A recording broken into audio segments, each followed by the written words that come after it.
Yeah, what's up, y'all?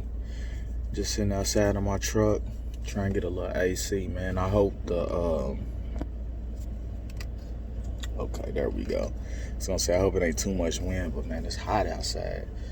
And I'm at my parents' house visiting, and man, they keep it's a little too toasty in there for me, man. I keep my cook, blasting, but anyway, so I just want to talk about my brother today, man. We don't have the same parents. We ain't brothers by blood, but man, we grew up in the streets together. You know what I'm saying? I met dude when I was like 13 or something like that, and he was, I think, 10. And now we 34 and 37. You know what I'm saying? And we love each other like family. We brothers. We from the same hood. We treat each other's kids like they are nieces and nephews, whatever, man. So he's had his little struggles over the years with like fucking with the H and stuff like that. H is heroin for y'all that don't know. But yeah, he was messing with that. I don't know when it started, but just let me go to the beginning. Back in 2011, my brother, he was getting money, you know what I'm saying? And he was doing this thing. I mean, he had a little beef with one of his baby mamas. And, her boyfriend, he was from a different gang. He was a Crip. And,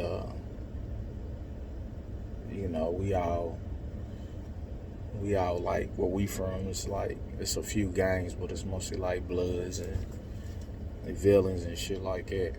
So I'll talk to that gang like my brother. I never met dude, but I know where he's from or where he was from, so I knew he wouldn't like me either. You know what I'm saying? It's like basically his baby mama was fucking with the ops. You understand what I'm saying? So he was just calling, like fucking with my brother, saying all this little crazy shit to him. Like, yeah, man, well, whenever you want to see your kids, man, check in with me. You got to check in. You know what I'm saying? Like, if you want to see your kids, call me. And if I give you permission, you can see him, like some real arrogant type shit. So, my brother's a shooter. He let the shit get to his head, I never forget when he came to my crib. And, man, he had the biggest bags under his eyes, man. I ain't never seen nobody with bags like that, man. It looked like he got punched in both his eyes by Tyson or something. But he was like, yeah, man, I've been up 3 days, snorting Molly and shit, man. And this dude keep sending me all this pussy ass shit on my phone. I'm about to go deal with it. See, back then, I ain't even know what Molly was, man. This is before, like, people was rapping about it and stuff like that. It's like 2011. It might have been maybe a few talking about it, but I don't remember hearing nobody talking about Molly. The first person I ever heard talk about that shit was my brother. So he was off the Molly real bad.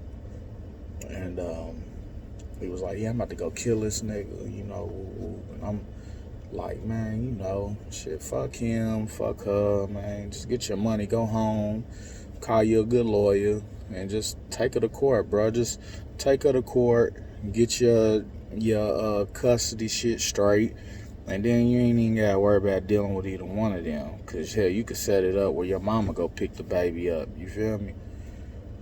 But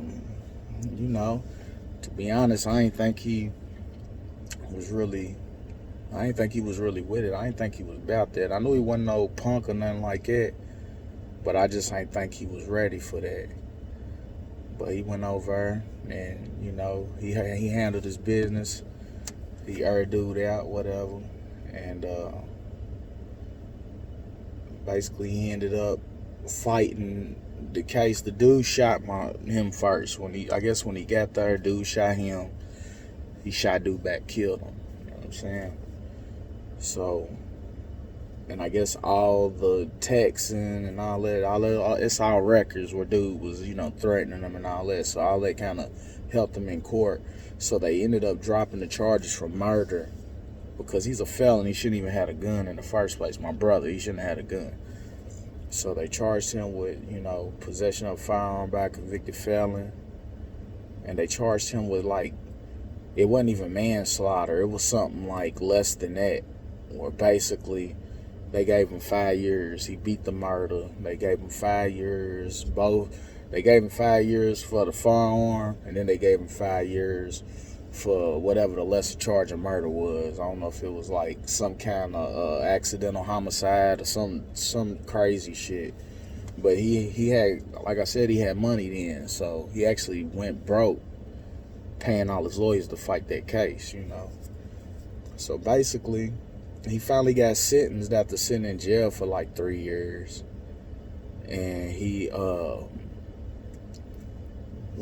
they gave him the 5 years, and with good time, they were like, look, you know, with your good time, you eligible, you can get out on parole right now.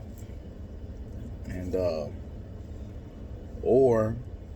and I think he went to court. This is like, I'm gonna say this is probably like in August 2014, something like that. It was basically like, you can get out right now on parole, or you, with good time, you serve out in December and you done. And they gave him like a out date like a week or two before Christmas. So he was like, hell, I've been locked up this long, shit. I'm gonna go ahead and go sit down for these last little 3 months, because I don't want to be on no paperwork. So he did his thing. He came home, you know what I'm saying? And I don't know if the murder fucked with him or what. He definitely, he even still brags about it from time to time, you know, which I think is lame as hell, you know. He loves telling niggas like, yeah, you know, I got a body and blah, blah, blah. I'm like, man, everybody don't even need to know your history or nothing like that, bro. But I don't know. He likes to show that part off, you know. But somewhere along that line, man, he got into, like, I guess the money wasn't the same. He never got back to where he was. You know, you talking about having 4 or 5 cars and probably like 20, 30, 40 G's at a time in your pocket, to coming home to 2 cars that don't run. All your women are gone. You know what I'm saying? A few dollars in your pocket. And I guess when that whole time he was locked up, he actually hit a little dope. So he came on this old ass dope. And he sold the shit too, which is crazy. And but somehow over that time, man, he got addicted to this drug, man. I don't know if it's depression or what, but for some reason, he never wants me to hear what's going on. Like, I never heard things from his mouth. He'll never tell me like, hey, bro, I fucked up. I OD'd on some H last night. Because, you know, I don't get down like that. To me, it's junkie shit, man. You know what I'm saying? The way we came up, the generation I grew up with, it wasn't cool to be a dope fiend. It wasn't cool to be a junkie. They didn't get no respect in the hood. Nobody respected the dope fiend, man. Nobody respected the pisshead drunk. You understand what I'm saying? And I'm not saying that being a drug dealer is cool. I'm not glorifying that or none of that. What I'm saying is better to just be regular than to be anything, because, you know, nobody respects the junkie. Let's be real. And that's worldwide. No matter where you are, you know, they make fun of them in movies and all kind of shit, man. Because when you a junkie, like, people, society considers you like the scum, like the bottom, you know, of society or whatever. So, you know, he basically was telling me like, motherfuckers don't respect me like they used to, and because motherfuckers see you getting high, bro, they not cool with that. Motherfuckers don't respect that. What they supposed to treat you like you one of the homies, but you out here shooting up heroin and shit? Because at first, when I first heard about it, in my mind, for some reason, I thought he was snorting the shit, which, I mean, that don't make it no better. But I don't know why, when I heard that he was actually shooting, it just hit me a different way. You know what I'm saying? So anyway, I just found out that basically he OD'd over his baby mama's house, and her son had to give this man chest compressions until the EMS could come here and, give him that shot to bring him out of it or whatever. And I just found out about this shit, man. You know what I'm saying? So I texted him, and I was pretty pissed because he hasn't been responding. So with our history in my mind, I'm like, this motherfucking a relapse. You know what I'm saying? So I'm calling him like, bruh, we family, bro. We ain't supposed to keep no secrets. We men. You know what I'm saying? I know all your little dirt. And if you out here and you fucked up, let me know what's up. Like, and he wouldn't respond. So I really know, like, yeah, he's out here. He's back shooting or whatever. So basically, I was like, I get pissed. And I might be wrong, but I'm like, hey, you know what? Man, if you want to be like that and you want to be a junkie, my nigga, because basically that's how I look at you, man. I look at you like a dope fiend. You understand what I'm saying? Like, I love you, my nigga, but I'm going to have to love you from a distance, man. I can't fuck with you like that, bro. I don't want to see my people like that. I don't like that shit. You know what I'm saying? How we supposed to, what I look like riding around, you know what I'm saying, with a motherfucking junkie next to me. It's my right-hand man. He's a dope fiend. This nigga over here nodding out off heroin and shit. You know what I'm saying? Like,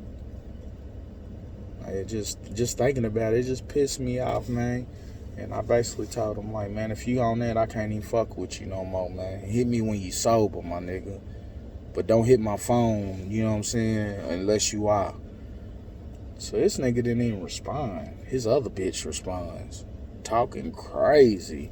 Like, what kind of friend are you? Blah, blah, what kind of friend are you to basically abandon a friend that's in need? I'm like, nah, it ain't even like it, man. This ain't no new shit, man. We've been dealing with this shit for years. Motherfuckers getting tired of them calls, man. Look, my nigga got one eye.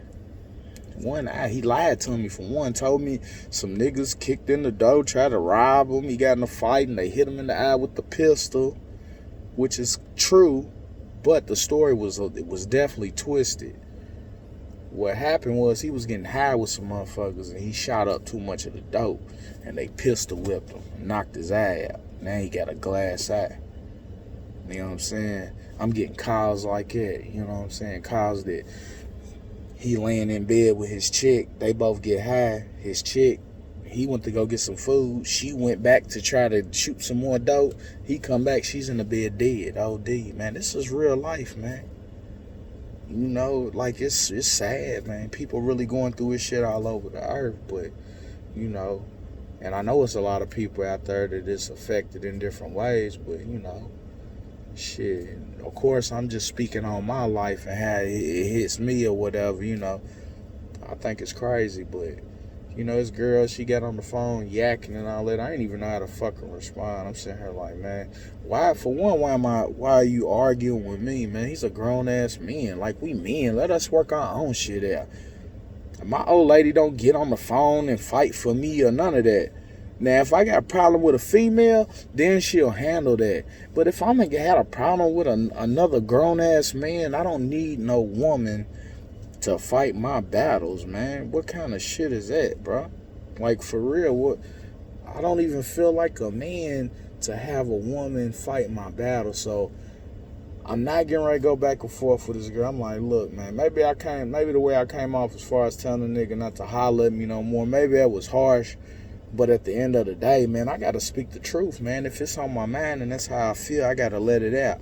You know what I'm saying? Because when it comes to your family, man, people that you really care and you love, man, you be passionate about that, man. He's grown. I can't spank him like he's a child, but I could be like, you know what? I can hurt him, like, mentally, you know what I'm saying? I can hurt him emotionally. You feel me? Like, you know what?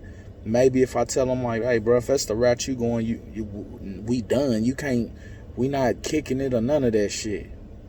You know what I'm saying? I'm thinking in my mind, maybe I could make him at least think, like, because at the end of the day, it's all out of love, man. I love my family. But I don't know. Maybe I was wrong, man. I don't know. What do y'all think? I mean, shit's crazy, man. You out here, you love people and you want to see everybody win and you want to see everybody eating. It always seems like the one who's fighting the most and who don't want to be saved, who, you feel like, man, like this nigga's not gonna be nothing. That be your main, bro. That shit be crazy.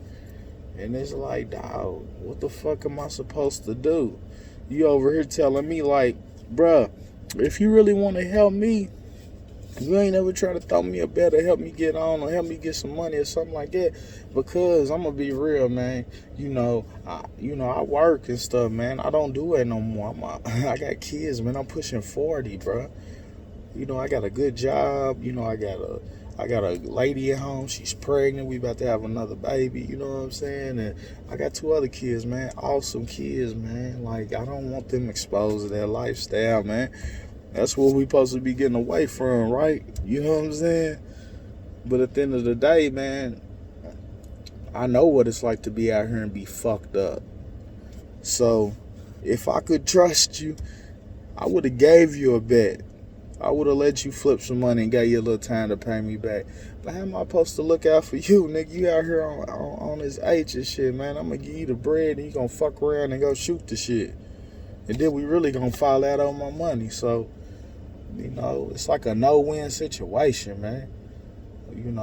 You want to help a motherfucker, but you can't even trust them because they on that drug, man. And that drug, to them, it's the most important thing in the world, More important than family, kids, anything, man. That shit's real, man. But anyway, man, give me some feedback. Maybe you got a similar situation. Maybe you can give me some kind of insight on how to handle it or something. Because, man, I don't know, man. I'm just scared for my nigga. I'm scared I'm going to get that call and he's dead.